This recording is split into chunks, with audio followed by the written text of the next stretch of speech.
સાંતલપુર પોલીસે નકલી નોટો સાથે એક ઇસમને ઝડપી પાડ્યો। બાતમીના આધારે પીપરાણા ચેકપોસ્ટ નજીકથી ઝડપાઈ નકલી નોટો।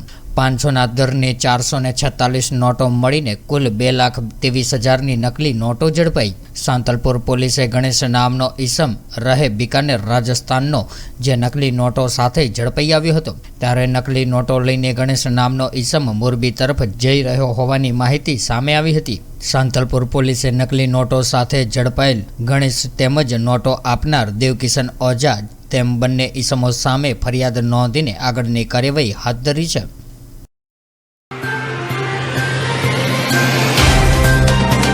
तो व्हाट्सएप, ट्विटर, फेसबुक, इंस्टा जहाँ भी आपका अकाउंट है, इसे शेयर बटन के द्वारा वहाँ पर शेयर करें।